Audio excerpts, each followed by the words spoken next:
This is A is for Adversity, a podcast about curating your life stories to connect more deeply with others. Some stories may have Christian undertones, and all stories will involve a realization or transformation of some sort. I'm your host, Jen Banks. This is episode P, Perspective of blind blogger Max Ivey on storytelling. Hello, thank you for joining me on the podcast for my interview with Max Ivey. This interview was a little bit longer in nature, so without any further ado, we're just going to go right into it. Hello. Hello, sorry about the delay. I have two little kids, so I was getting them all in order. I was looking a little bit at your blog last night, and I was intrigued because your most recent post was about storytelling, so that's really cool. Yeah, I plan on doing more on storytelling because it fits into the thing I do that pays the bills, which is helping people share their stories on podcasts and other platforms. So I feel like it will help me show people that I know what I'm talking about when I tell them that people don't buy your products or your services, they buy your story. They don't book you, they book your story. So I feel like I just want to show them. I find that there's a lot of reluctance when it comes to telling our own stories, even now with COVID, with more people doing podcasts, with more people leaving their jobs and doing other passion projects. There's still this reluctance to let people hear the whole story, as It's Paul true. Harvey used to say. I talk a lot about vulnerability and storytelling and how that leads to connection, and that's really how you open up to another human. And so that's really neat that you're highlighting that. And so your first one was about things you may not be telling other people or things you've overlooked in storytelling. And then you Right. said this one about kind of just telling your own story and why you should. Do you have other ideas of future? Yeah, no, I've got several of them. What I did was I was in the middle of writing a blog post, and I looked up and I'm like, Max, you've got 5 or 6 examples here. Why are you putting this out as one post when you could just break it up, and then you've got content already figured out for what you're going to write for the next few weeks? And so, True. and I do that to myself all the time. I love writing so much that I'll find myself, I'll have a blog post. It'll be 1,500, 2,500 words or more. And then I go, Max, nobody's going to read this. Break it up, So, like another one I've got planned is I have this woman who's one of my clients. She's an author from Brazil, and she had to face the real fear that if her writing became public, that people in her profession, because in Brazil the legal profession is still a very male dominated, very male conservative oriented profession. And so she had to face the fear that she could cost herself her career by following this passion, and she did it anyway. So Wow. that's one of the other things we're going to get, that I'm going to get into when it comes to storytelling. That if there's something that scared you, but you did it anyway, or you continue to do it anyway, that's a compelling story that you need For to be telling. sure. Yeah, definitely. Just Yeah. like with me, one of the reasons why I continue to sing and to say yes when hosts ask me if I'll sing is because even now it still makes me nervous to do it. And so it's one of those things I can do where I can show people, that I'm not just telling you to do something, even if it scares you. I'm doing something for myself, even though it scares me. Right. Yes. Doing the hard thing. So I've got probably five or six ideas so far, and I'm sure more will occur to me, because that's one of those things it's always puzzled me about bloggers that will complain about not having enough ideas for content. And I can understand that being the case if you have an extremely narrow niche Right.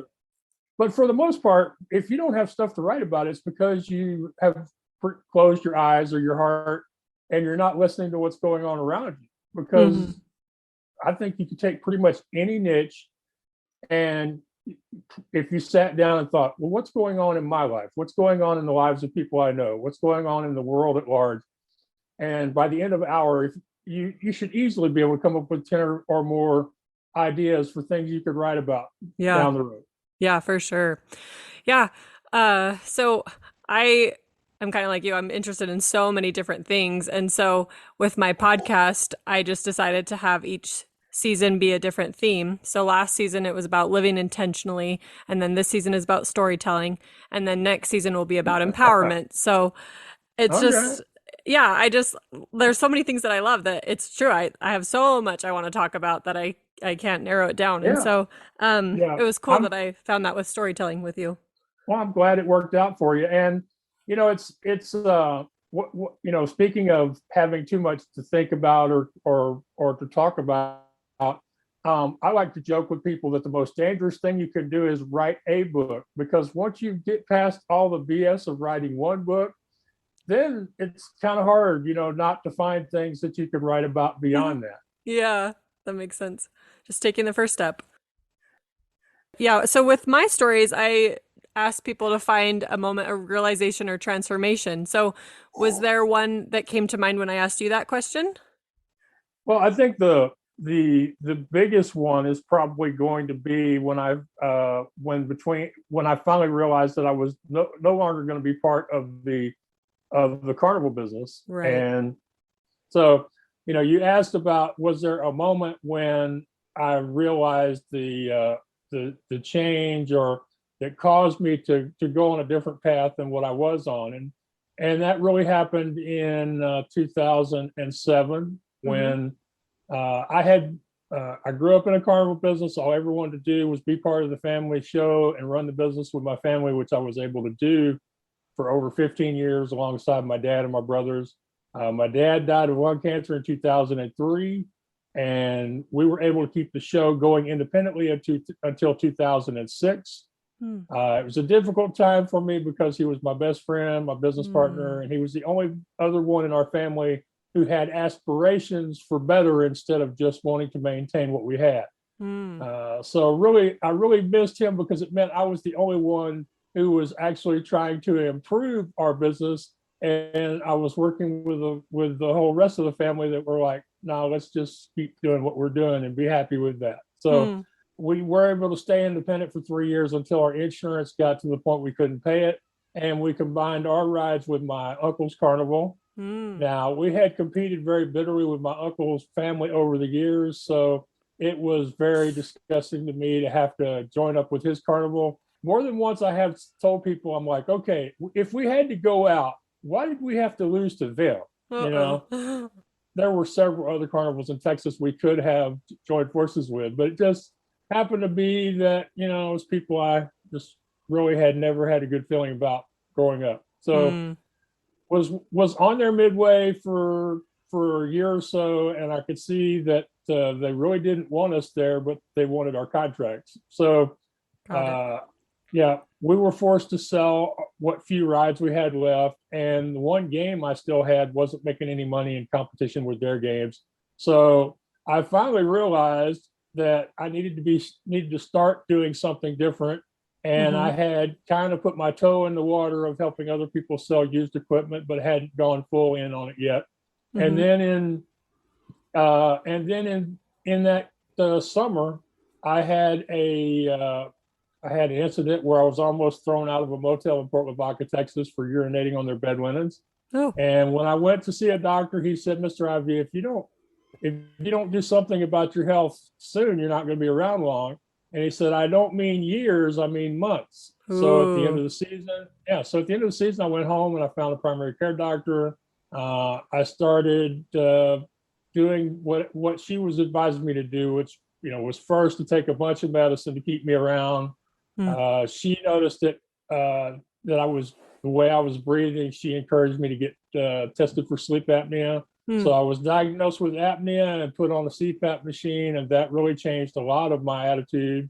It gave me more energy and more curiosity and more passion because I was getting good sleep at night for the first time in years and years. Yes. Uh, at the same time, I'm starting to get healthy. I went full on starting the business, and I filed for the domain name and started building the website for midwaymarketplace.com. A few years later, I would end up having gastric surgery Mm. and getting healthier as far as my diet, exercise, and losing more weight, losing over half my body weight actually. Yeah. So I was getting more physically and mentally healthy at the same time. I was starting to grow my business. And, it was difficult doing a lot of those things by myself because I had to learn how to hand code HTML and recruit Mm. clients and set fees and a lot of other stuff. So Wow. it was one of those things. As when I admitted that being in the carnival business, one, was no longer healthy for me, and two, was not somewhere I was welcome anymore. It wasn't who I was anymore. Mm. So many things changed for the better.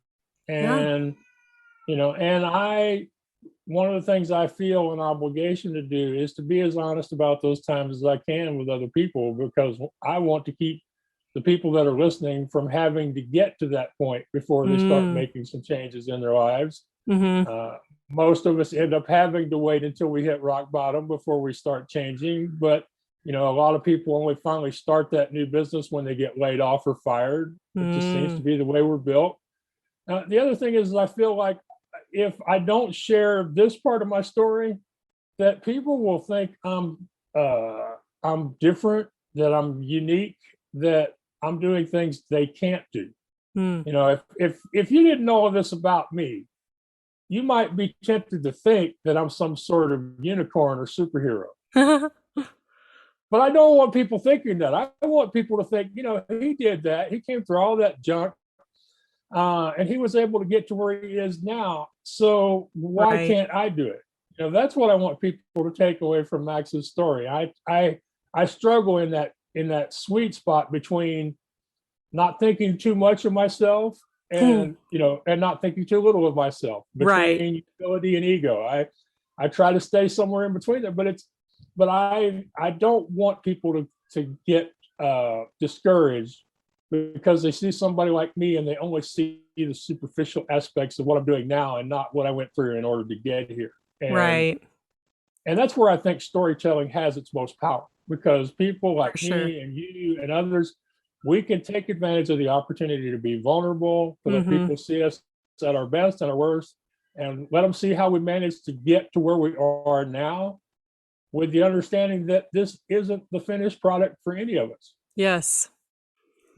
Exactly. I really like that. It reminds me a lot of sandpaper because, it's rough going through, but it creates something beautiful in the end. So it's so true. It's a refining Yeah. process. Yes. Yeah. And what most people don't know about sandpaper is there are different grains of sandpaper. Mm. There's the heavier grains that you use for sanding off big chunks of paint or varnish, Mm-hmm. and then there's the much finer that you use to give it that smooth, glossy finish when you're next near to being through. There you go. That's a good insight too.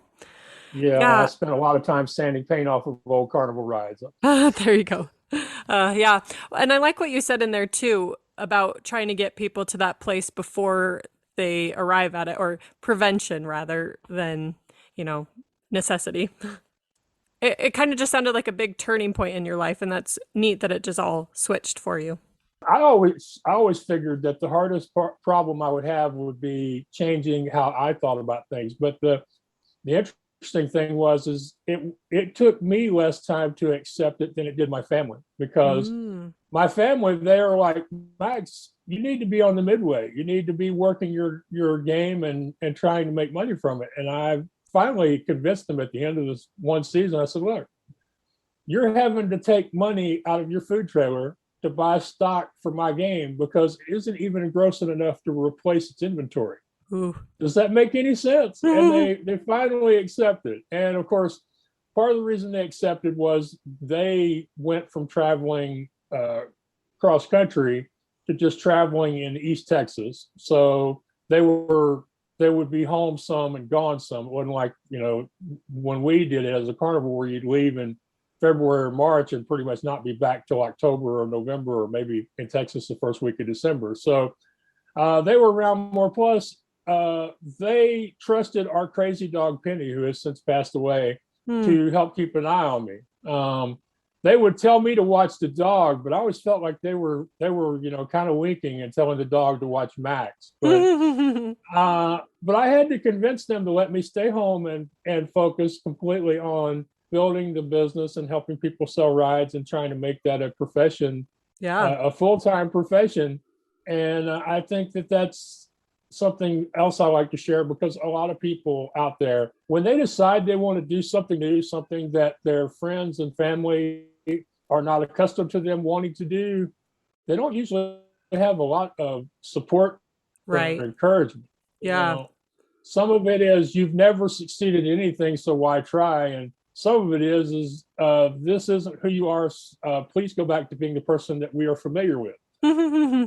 And so I like to let people know, so I had to advocate for myself, to use an expression in the disability community, to the point that I was able to come home and not have to travel anymore, and get to spend most of my time in air conditioning with decent internet and good coffee and a dog that um, was an amazing sidekick who I I miss a lot. I feel like, I know you mentioned earlier that you have children that you're raising while you're also doing your podcast, which I am so impressed by, very inspired by that.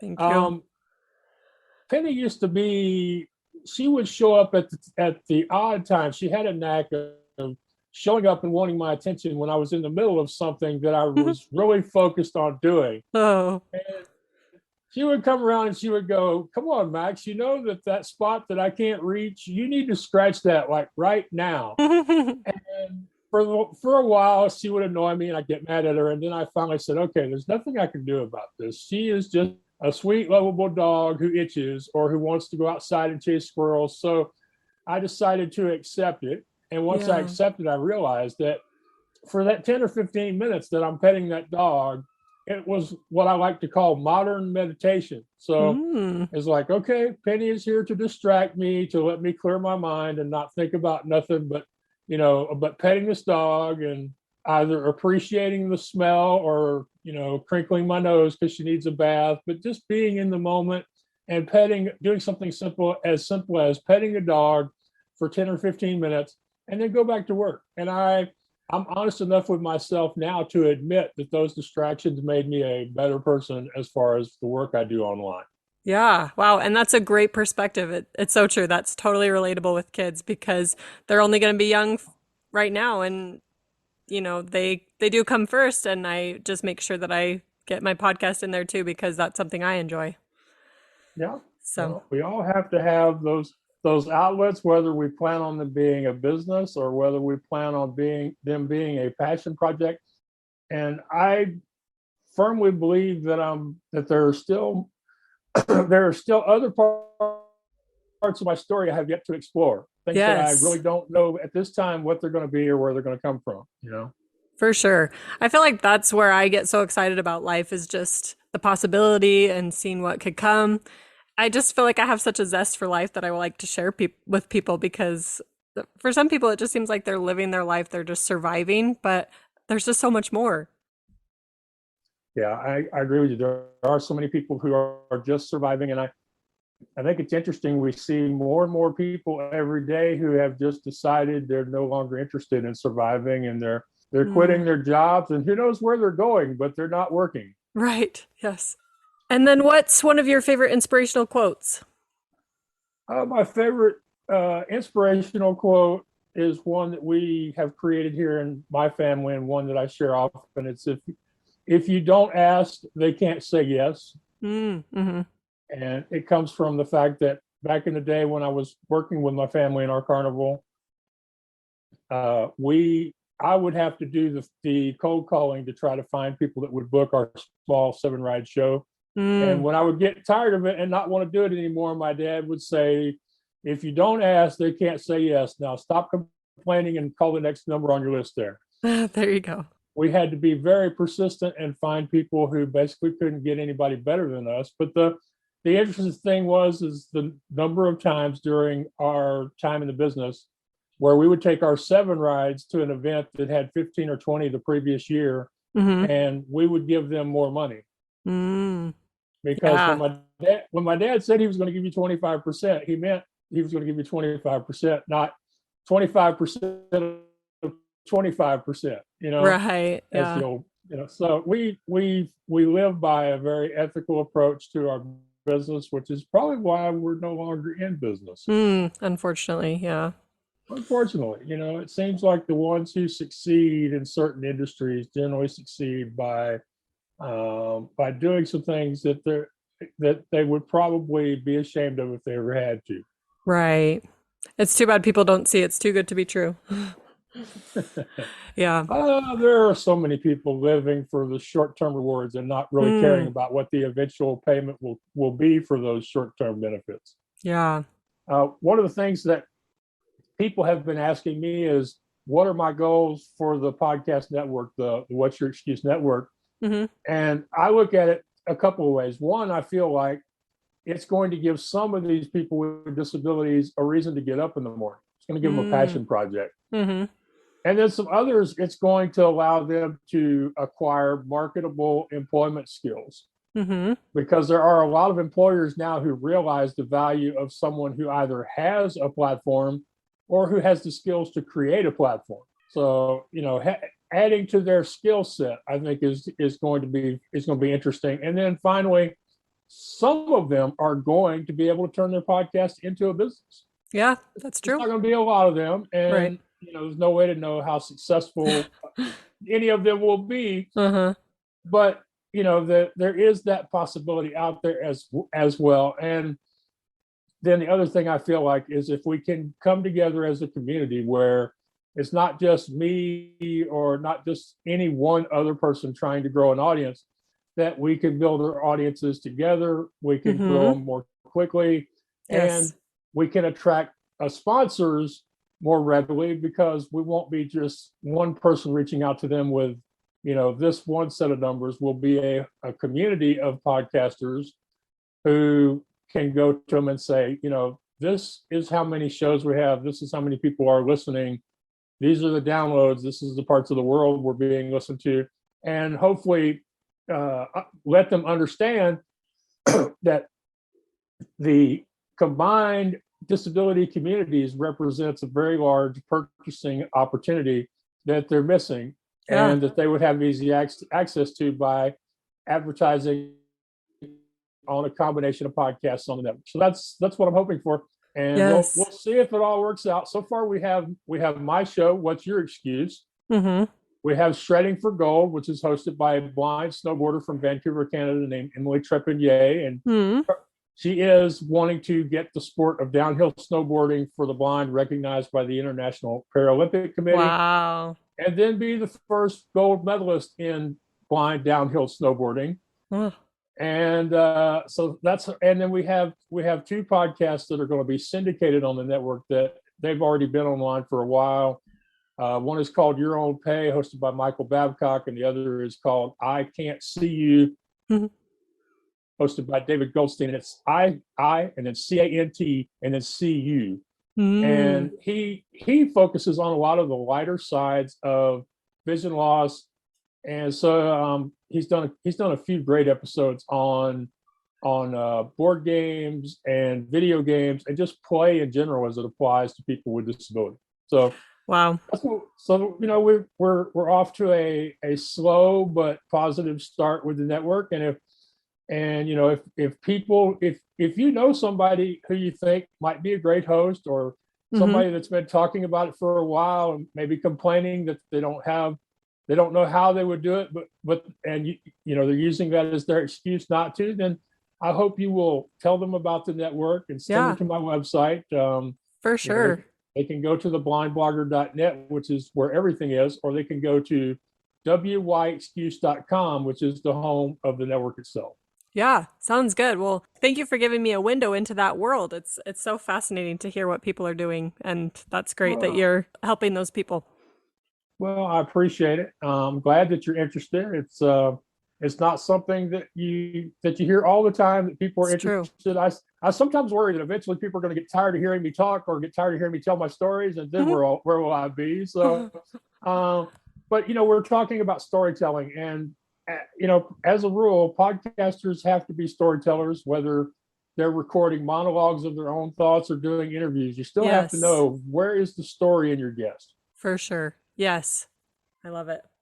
Okay, well, thank you. I have to go take my son to preschool, but I really appreciate your time. Oh, I really appreciate your time. This Oh, is amazing that you can do this with everything else going on. And just one last thing, I like to make sure I tell any person who interviews me or has a yes. conversation. I started doing these over 8 years ago because I didn't have a way to get out of my house and go meet people face to face. So without the opportunity to come on podcasts, I wouldn't have had the opportunity to share my story or build my brand as the blind blogger or as the What's Your Excuse guy. So I want to thank you for you being part of my journey and for you helping me continue to share my stories and encourage others to take risks in their own lives and overcome their excuses. Yes. Well, thank you. If you'd like to pitch your story for the podcast, or if you want more storytelling strategies, contact me at jenbanks16@gmail.com or find me on Instagram at jenbankscoaching.